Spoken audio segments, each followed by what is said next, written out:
Hi everybody, welcome to today's lesson on formal fallacies. Today we will be discussing affirming the consequent. First we will take a look at a few examples of how affirming the consequent may be employed in natural language as a means of argumentation. Then we'll take a look at its propositional form, and finally we'll take a look at a proof of its invalidity. So let's get right into it. How is this formal fallacy employed through natural language? We have a few examples here. The first one is pretty simple. It starts with premise 1. If I play baseball, then I play a sport. Premise 2. I play a sport. Therefore, I play baseball. This example, it's pretty intuitively simple to tell that it is unsound reasoning. Just because I play a sport, it doesn't follow that it is baseball that I play. The second and third examples are a little bit more difficult to tell that they are unsound. Let's take a look at those. The second example, a utilitarian may attempt to argue the following. Premise 3. If X is good, then X produces the most happiness for the greatest number of people. Premise 4. X produces the most happiness for the greatest number of people, therefore X is good. And the last example, premise 5. If the heliocentric model corresponds to our observations of the solar system, then the sun does not revolve around the Earth. The sun does not revolve around the Earth, therefore the heliocentric model corresponds to our observations of the solar system. Let's now take a look at its propositional form. If we recall each example, each one starts with a first premise that is a material implication. It says, if P, then Q. The second premise affirms the consequent, which is Q here, and we end by concluding that the antecedent is true, because the consequent is true. In order to get its propositional form, we will take the first two premises here, and we'll make a conjunction out of them, and we'll take the therefore symbol and we'll turn that into implication. And we must ask ourselves, is this propositional form true in every interpretation? In order to find this out, let's move over to Excel and fill out the truth table that we have here. What you see is just a skeleton of the truth table of this propositional form.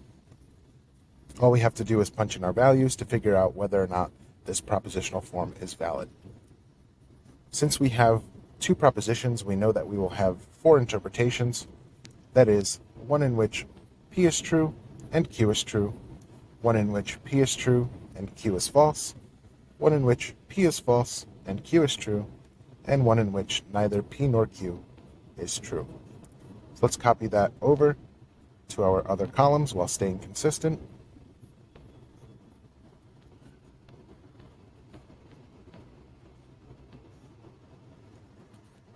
And now let's take care of column B, which is our material implication. And if we recall, material implication returns a value of false if and only if the consequent is false and the antecedent is true. Otherwise, it returns a value of true. For our first interpretation, our consequent is a 1 and our antecedent is a 1, so it'll return a value of true. In our second interpretation, we have a true antecedent and a false consequent, so the material implication operator will return a value of false. And in the last two interpretations, we have vacuous truths. Next, let's take a look at column D, our conjunction operator. If we recall, the conjunction operator returns a value of true if and only if both conjuncts are true, otherwise it returns a value of false. In our first interpretation, both are 1s, so it will return a value of 1. In our second interpretation, both are 0, so it will return a value of 0. Let's try that again. And in our third interpretation, we have values of 1 for both conjuncts, so it will return a value of 1. And in our last interpretation, we have a 1 and a 0, so the conjunction operator will return a value of 0. And finally, let's take a look at our main operator here. Again, material implication returns a value of false if and only if the consequent is false and the antecedent is true. Otherwise, it returns a value of true. In our first interpretation, we have a 1 and a 1, so we will have here a value of true. In our second interpretation, the antecedent is false and the consequent is true, so we will have a vacuous truth. In our third interpretation, we have a false consequent and a true antecedent, so we will have a 0 here. And in our last interpretation, we have a 0 and a 0. So we will have a vacuous truth there. And there you have it. We can see that affirming the consequent is indeed an invalid form of reasoning. We know this because our main operator column here, in order for affirming the consequent to be a valid form of reasoning, all of these values for each interpretation would need to be a 1 or a value of true. However, we do have in our third interpretation a value of false.